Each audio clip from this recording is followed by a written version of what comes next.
Welcome to Comics on a Pyre, a channel to have a meaningful conversation over movies, life, books, and shows, and maybe just a spot to spend time BSing over comics. If you like your entertainment with a bit of substance, then you, my vagabond friend, have come to the right tavern. Tether your horse by the post and come right on in and warm yourself by the fire. Tap that subscribe button, and for the next few minutes, my fellow George Carlin reprobate, lend me your ear.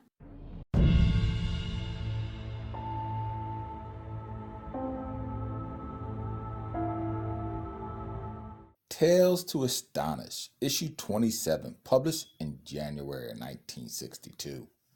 This was a comic that I know Stan, Jack, and Larry Lieber had no idea would be the beginning of a world-famous character.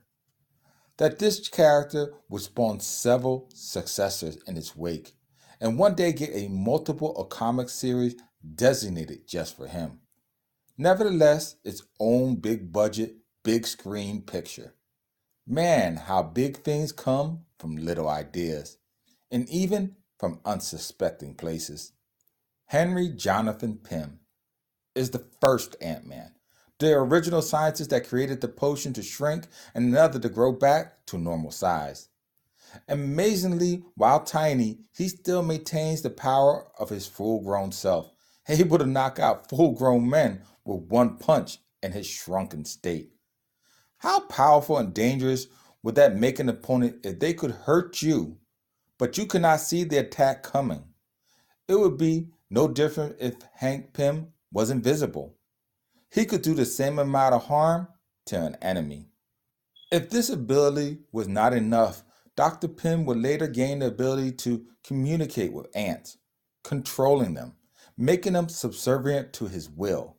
But to do this, he would later need to create a cybernetic helmet. But that, as they say, is getting ahead of ourselves. If shrinking tiny was accomplished, it was only natural for Pym to eventually find a way to grow big, thus gaining the ability to enlarge himself up to records say 100 feet, earning him the name Giant Man and eventually Goliath. But growing too large seemed to have the opposite effect of shrinking small.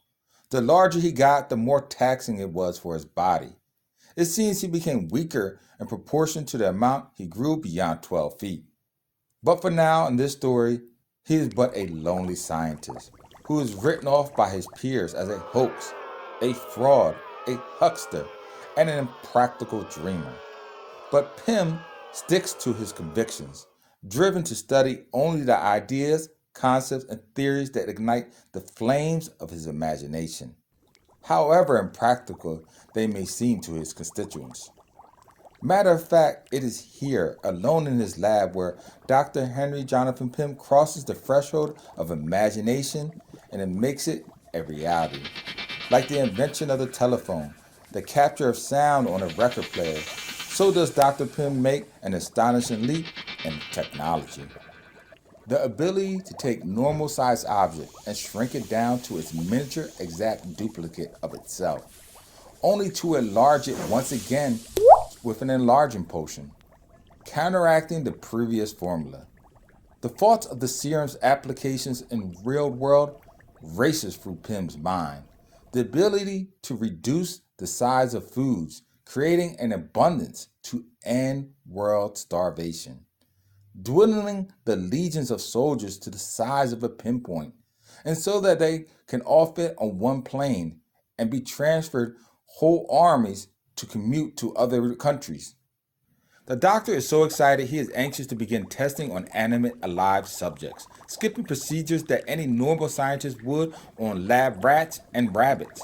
Pym immediately tries out the serum on himself, with the suspected effects beginning to act immediately.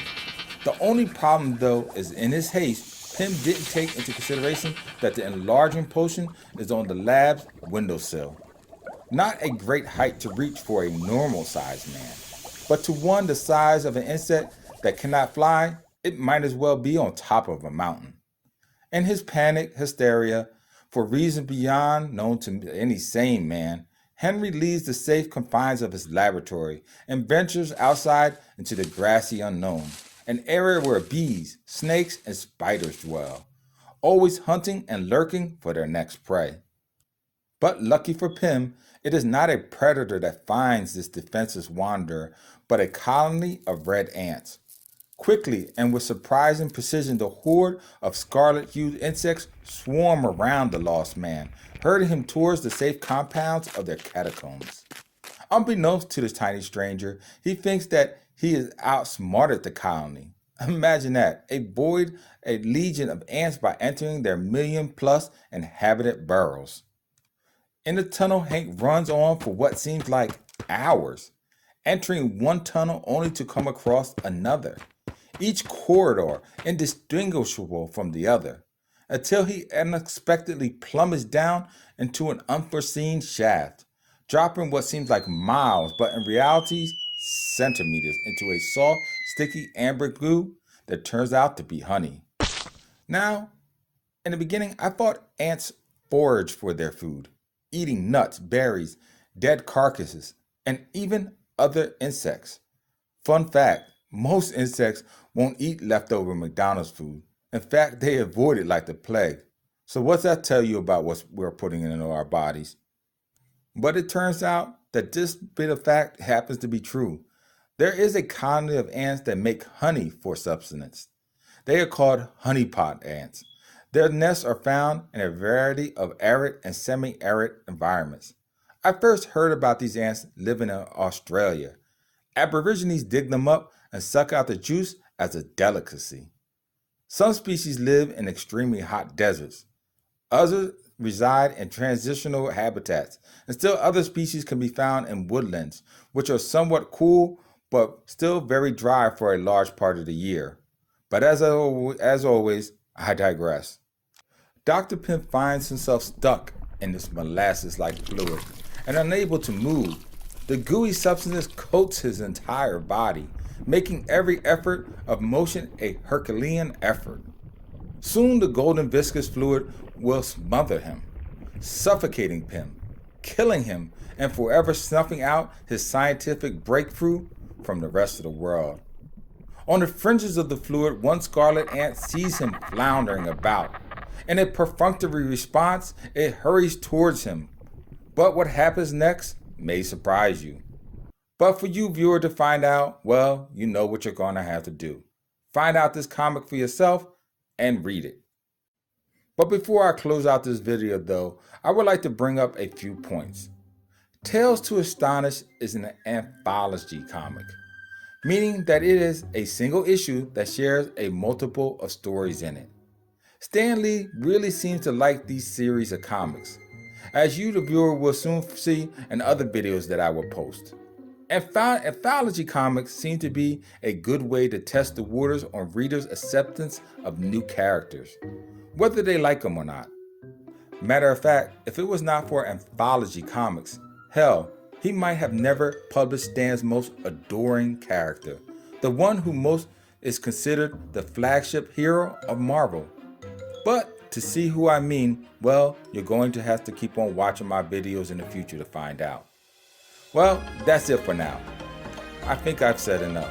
To see other videos like this one, check out my comic book YouTube channel, Comics on the Pyre, for other videos like it. While there, tap on the bell icon to be notified when the next video drops. Until then, as always, keep reading, my friends.